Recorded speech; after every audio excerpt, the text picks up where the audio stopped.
This video is co-presented by RK Relators Foundation of Future presents Kodai Cloud Form.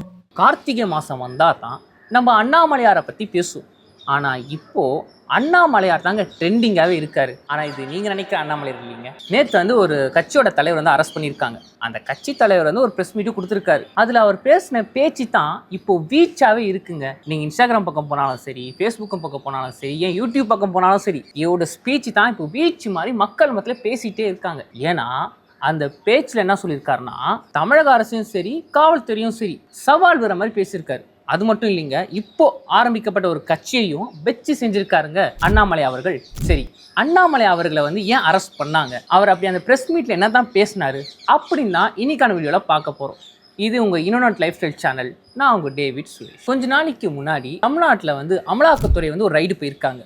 அந்த ரைடில் வந்து ஒரு குற்றச்சாட்டை முன்வைக்கிறாங்க. என்னன்னு பார்த்தீங்கன்னா, நம்ம டாஸ்மாக்கு பார்த்தீங்களா, அதாவது தமிழ்நாட்டிலேயே அதிகப்படியான வருமானம் தரக்கூடிய ஒரு நிறுவனம், ஒரு தொழில் அப்படின்னு எடுத்தீங்கன்னு வச்சுக்கோங்களேன், டாஸ்மாக்கை நீங்கள் சொல்லலாம். அந்த டாஸ்மாகில் வந்து முறைகேடு பண்ணியிருக்காங்க. அதுவும் ₹1, ₹2, ₹3 இல்லைங்க, 1000 கோடியை வந்து இவங்க முறைகேடு பண்ணியிருக்காங்க அப்படின்னு ஒரு குற்றச்சாட்டத்தை வந்து முன் வைக்கிறாங்க. இதை வந்து திராவிட முன்னேற்ற கழகத்தின் கட்சி வந்து என்ன சொல்றாங்கன்னா, அதில் இருக்க எம்எல்ஏக்கள் அமைச்சர்கள் என்ன சொல்றாங்கன்னா, இங்க பாருங்க, சும்மாலாம் குற்றச்சாட்டு சுமத்தாதீங்க, எங்க ஆதாரத்தை காட்டுங்க. அது மட்டும் இல்லாமல் இந்த அமலாக்கத்துறை வந்து பாரதிய ஜனதா கட்சியோட கைக்குலியா இருக்கு. யாரெல்லாம் வந்து பிஜேபியோட கூட்டணி போடுறாங்களோ, யாரெல்லாம் அனுசரிச்சு போறாங்களோ அவங்க கிட்ட மட்டும் இவங்க வாழாட்ட மாட்டாங்க. யாரெல்லாம் பிஜேபி எதிர்க்கிறாங்களோ அவங்க கிட்ட மட்டும் இந்த வருமான வரித்துறை, அமலாக்கத்துறை அப்படின்னு பல தொல்லைகளை வந்து இங்க கொடுத்துக்கிட்டே இருப்பாங்க. அதே மாதிரி தாங்க இதுவும். திமுக வந்து நீங்க சொல்றதை நாங்க கேட்கல, அதனால வந்து அமலாக்கத்துறை வந்து இப்படிப்பட்ட ஒரு குற்றச்சாட்டை முன்வைக்குது அப்படின்னு சட்டத்துறை அமைச்சர் ரகுபதி அவர்கள் வந்து சொல்றாரு. இது ஒரு பக்கம் இருக்க, இந்த டாஸ்மாக்ல வந்து 1000 கோடி முறைக்கு நடந்திருக்கு பார்த்தீங்களா, இதை கண்டிச்சு பாரதிய ஜனதா கட்சி வந்து பல இடங்களை வந்து போராட்டம் பண்ணியிருக்காங்க. அதுல முக்கியமா பாரதிய ஜனதா கட்சியின் தமிழக தலைவராகி அண்ணாமலை என்ன பண்ணியிருக்காருன்னா, டாஸ்மாக் ஹெட் ஆஃபீஸ் இருக்கு பார்த்தீங்களா, அங்கே டைரக்டா போய் போராட்டம் பண்ணலான்னு போயிருக்காரு. அப்படி போகும்போது போலீஸார்கள் வந்து அரெஸ்ட் பண்ணியிருக்காங்க. அங்கதான் வந்து இந்த பிரச்சனையே ஆரம்பிச்சுதுங்க. என்னன்னு பார்த்தீங்கன்னா, அவர் அரெஸ்ட் பண்ணியிருக்காங்க. அவர் வந்து ஒரு பிரஸ் மீட்டை கொடுத்துருக்காரு. அதில் தான் வந்து பல விஷயங்கள் அவர் வந்து அணு ஆயுதம் மாதிரி போட்டுக்கிட்டே இருந்திருக்காருங்க. என்னன்னு பார்த்தீங்கன்னா, அவர் சொல்ற ஃபர்ஸ்ட் விஷயம் என்னன்னு பார்த்தீங்கன்னா, இங்க பாருங்க, நாங்கள் வந்து போராட்ட பேரில் நாங்கள் எதனா பண்ணோமா, டாஸ்மாக் உடைச்சோமா, இல்லை வண்டியை உடைச்சோமா, பொதுச்சத்துக்கு சேதாரம் படுத்தோம், எதுவுமே நாங்கள் பண்ணலையே, நாங்கள் அறவழியில் பண்ணுறோம். நீங்கள் எங்களை அரெஸ்ட் பண்ணி வந்து உங்களுக்கு ஒரு மரியாதை தரம் நடத்திருக்கீங்க. இப்போ வந்து இந்திய சட்டப்படி ஒரு பெண்ணை அரெஸ்ட் பண்ணாங்கன்னா 6 மணிக்குள்ள நீதிமன்றத்தை ஒப்படைக்கணும், இல்லை அவங்களை விடணும். இப்படிதான் ஒரு ரூல்ஸ் இருக்கு. ஆனா 6 மணிக்கு மேல ஆகியும் பெண் உறுப்பினர்கள் இருக்காங்க பார்த்தீங்கன்னா, பாரதிய ஜனதா கட்சியோட பெண் உறுப்பினர்கள், அவங்க நீங்க வெளியே விடவே இல்லை. அவங்க வந்து நீங்க சரியான ஃபெசிலிட்டி கொடுக்கவே இல்லை. இன்னும் ஒரு சில பேர்ல வந்து அரெஸ்ட் பண்ணி நீங்க வந்து ஒரு சில பேரை மண்டபத்தை அடைச்சிருக்கீங்க. இன்னும் ஒரு சில பேரை வந்து எங்க அடைக்க தெரியாம வந்து அவங்க வச்சு சுத்திட்டு இருக்கீங்க. ஒரு சரியான ஃபெசிலிட்டி இல்லை, ஒரு உணவு முறை எதுவுமே இல்லை. இதெல்லாம் நாங்கள் கண்டிக்கிறோம். நீங்க பாரதிய ஜனதா கட்சி வந்து அசிங்கப்படுத்துறீங்க அப்படின்னு அண்ணாமலை அவர்கள் வந்து ரொம்ப கோமா பேசியிருக்காரு. அதனால இதுக்கப்புறம் நாங்கள் போராட்டம் பண்ணுவோம். இதுக்கு முன்னாடி நாங்கள் சொல்லி வச்சு பண்ணோம். ஏன்னா காவல்துறை மேல வந்து ஒரு மரியாதை நிமித்தம் நாங்கள் சொன்னோம், இது மாதிரி நாங்கள் போராட்டம் பண்றோம் அப்படின்னு. ஆனால் இதுக்கப்புறம் அங்கே போராட்டம் பண்ணுவோம், சொல்லிட்டு பண்ண மாட்டோம், சொல்லாமல் பண்ண போகிறோம் பாருங்க. இதுக்கப்புறம் ஒரு போலீஸ்காரன் கூட தூங்கக்கூடாது அப்படின்னு சவால் விடுற விதமாக பேசியிருக்காரு.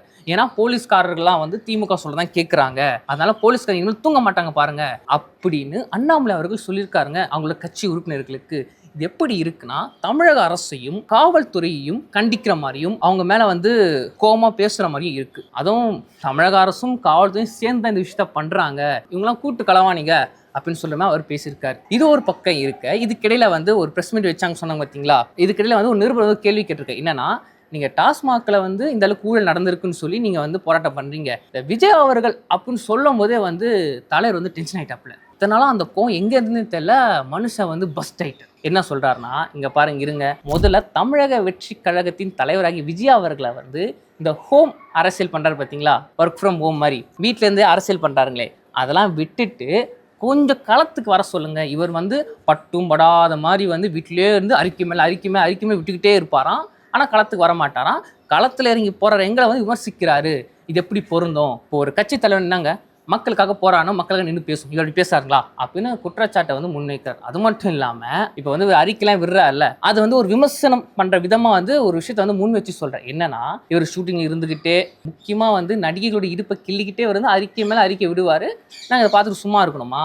முதல்ல இவரை வந்து ஒழுங்காக அரசியல் பண்ண சொல்லுங்க, எங்களுக்கும் பேசும் தெரியுங்க அப்படின்னு அண்ணாமலை அவர்கள் வந்து கோபமாக பேசியிருக்காரு. எதனால பார்த்தீங்கன்னா, இதுக்கு முன்னாடிலாம் வந்து, அதாவது தமிழக வெற்றி கழக விஜய் அவர்கள் வந்து எந்த ஒரு மேடையிலையும் சரி அவர் வைக்க ஒரு விஷயம் என்னன்னா பிஜேபியும் சரி திமுகவும் சரி விமர்சிக்க விதமாக தான் அவர் பேசுவார். அதெல்லாம் மனசில் வச்சுட்டு இவர் வந்து இப்படி பேசுறாருங்க. அதுக்கிடையில் இன்னொரு நிருபரம் ஒரு கேள்வி கேட்டிருக்காரு. என்னங்க இந்த பாரதிய ஜனதா கட்சியும் திமுகவும் சொல்லி வச்சு நாடகம் பண்ணுறாங்க அப்படின்னு சொல்கிறதுக்குள்ளேயே நிறுத்துங்க. யார் நாடகம் பண்ணுறா? இங்கே பாருங்க, திமுகவோட பி டீம் தாங்க இந்த தமிழக வெற்றி கழகம் அப்படின்னு சொல்லியிருக்காரு. இதை பார்த்தோன்னே மக்கள்லாம் என்னங்க இது இவர் இப்படி சொல்கிறாரு, விஜய் அவர்கள் வந்து எதுக்காக வந்தார் அரசியலுக்கு, அந்த ஒரு குறிப்பிட்ட கட்சி எதுக்கணும், மக்கள் நல்லது செய்யணும் அப்படின்னு தான் வந்தார், இவர்னு அப்படி ஆப்போசிட்டாக சொல்கிறாரு அப்படின்னு மக்கள் யோசிக்க ஆரம்பித்தாங்க. அதுக்கு ஒரு விளக்கமும் சொல்கிறார். என்னன்னா இங்கே பாருங்கள், திமுக வந்து 2026 ஜெயிக்க முடியுமான்னு கேட்டால் கிடையாது. அதனால் தமிழக வெற்றி கழகன்ற ஒரு கட்சியை வந்து மறைமுகமாக ஆதரித்து அவங்கள வந்து எதிர்க்கிற மாதிரி எதிர்த்து அவங்கள வந்து அந்த ஓட்டெல்லாம் அதான் எதுக்குற மாதிரி எதிர்த்து அவங்க மூலமாக ஜெயிக்க பார்க்குறாங்க. இன்னும் சொல்ல போனால் திமுகவோட பி டீம் வந்து தமிழக வெற்றி கழகம் தான், விஜய் அவர்கள் தான் அப்படின்னு அவர் சொல்லியிருக்காரு. அதுமாதிரி என்ன சொல்கிறாருன்னா, நாங்கள் நாடகம் ஆடுறோம் நீங்கள் சொல்கிறீங்களா, நாங்கள் ஆடலை, அவங்க தாங்க ஆடுறாங்க, நீங்கள் போய் நல்லா தெளிவாக நீங்கள் பாருங்கள் உங்களுக்கே புரியும் அப்படின்னு சொல்லியிருக்காரு. சரி, ஓகே, இவர் வந்து இப்படி சொல்லி முடிச்சிட்டார் இல்லைங்க. இதுக்கிடையில் மக்களும் சரி மற்ற கட்சிக்காரர்களும் சரி அரசியல் வியூகர்கள் அவங்கள என்ன பார்க்குறாங்க ஒரு விஷயம் நம்ம பார்க்கணும்ல. அதாவது பாரதிய ஜனதா கட்சி வந்து ஒரு எதிர்கட்சி வேலை என்ன, எதனா ஒரு திட்டங்களோ இல்லை மக்களுக்கு கேட்டான விஷயங்கள் வந்தால் அதை பற்றி எதிர்த்து போராடணும், அந்த வேலை தான் அவங்க செய்கிறாங்க. ஆனால் இதுக்கிடையில் இந்த ஒரு விஷயத்தை வந்து எப்படி பூதாகரமாக வெடிச்சிருக்கு அப்படின்னு பார்த்தீங்கன்னா, இந்த பாரதிய ஜனதா கட்சி வந்து நாடாளுமன்றத்தில் வந்து பல கொள்கைகளை கொண்டு வரும்போது மும்மொழி கொள்கையை வச்சு பல விஷயங்களை செஞ்சாங்க பார்த்தீங்களா. அதாங்க நம்மளோட மத்திய கல்வித்துறை அமைச்சர் சொன்னார், நீங்கள் எங்கள் கொள்கையை ஏற்றுக்காத போது நான் உங்களுக்கு நிதி தரணுமா அப்படின்னும். இப்போ பார்த்தாலும் தமிழ் எங்க பேசுறீங்க, தமிழுக்குலாம் முன்னாடி சான்ஸ்கிரிட் தாங்க மூத்த மொழி, அதே நீங்க ஏற்றுக்க மாட்டீங்க இப்படின்னு பல விஷயங்களை வந்து அவங்க சொன்னாங்க. இப்போ அதெல்லாம் வந்து தமிழக மக்கள் கேட்டிருப்பாங்கல்ல. இதனால வந்து பாரதிய ஜனதா கட்சியை வந்து இவங்க தப்பாக நினச்சிருவாங்க. அதனால மக்கள் மத்தியில் வந்து ஒரு நல்ல பேர் எடுக்கிறதுக்காக இப்போ வந்து இந்த டாஸ்மாகில் வந்து ஊழல் நடந்த வந்து ஒரு போராட்டமாக பண்ணுறாங்க, இதுவும் ஓட்டுக்காக தான் அப்படின்னு ஒரு செட் ஆஃப் பீப்புளும் பாரதிய ஜனதா கட்சி ஆதரிக்கிற மக்கள் என்ன சொல்கிறாங்கன்னா, இங்கே பாருங்கள், எங்கள் தலைவர் வந்து சொல்கிறது சரிதாங்க, தமிழக வெற்றி கழகம் வந்து திமுக பி டீமு, எங்கள் தலைவர் எது பண்ணாலும் கரெக்டாக தான் இருக்கும், அவர் சொல்கிற மாதிரி பாருங்களேன், திமுக வந்து 2026 ஓட்டுக்காக எல்லாம் பண்ணுதுங்க அப்படின்னு சொல்லியிருக்காங்க. இதை அரசியல் வியூகர்கள் எப்படி பார்க்குறாங்கன்னா, இங்கே பாருங்கள், அண்ணாமலையார் ஒரு எதிர்கட்சி, அவர் வேலை என்ன, சில விஷயங்கள் தப்பாக நடந்தால் தமிழ்நாட்டில் எதிர்க்கிறது, அவர் வேலை அவர் கரெக்டாக செய்கிறாருங்க அப்படின்னு சொல்லியிருக்காங்க. ஓகே மக்களே, இப்போது அண்ணாமலை அவர்கள் வந்து இந்த ஒரு பிரச்சனையை வந்து பெருசாக்கி இப்போ அண்ணாமலை அவர்களோட பிரச்சனை தான் இப்போ தமிழகம் முழுக்க இருக்குது. இதுக்கப்புறம் அவர் அடுத்த கட்ட நடவடிக்கைகள் எப்படி இருக்கும் அப்படின்னு இதுக்கப்புறம் நாளை தான் நம்மளுக்கு தெரியுமே. இப்போ நீங்கள் சொல்லுங்கள், இந்த பிரச்சனையை நீங்கள் எப்படி பார்க்குறீங்க, அண்ணாமலை அவர்கள் செய்கிற அந்த போராட்டத்தை பற்றி நீங்கள் என்ன நினைக்கிறீங்கன்னு நம்ம கமெண்ட் பாக்ஸில் சொல்லிட்டு போங்க. உங்களுக்கு இந்த வீடியோ பிடிச்சிருந்தா லைக் பண்ணுங்கள், ஷேர் பண்ணுங்கள். இது மாதிரி அப்டேட் இன்ஃபர்மேட்டிக்ஸை நீங்கள் தெரிஞ்சுக்கணுன்னா இன்ன நாட் லைஃப் ஸ்டைல் சேனலை சப்ஸ்கிரைப் பண்ணுங்கள்.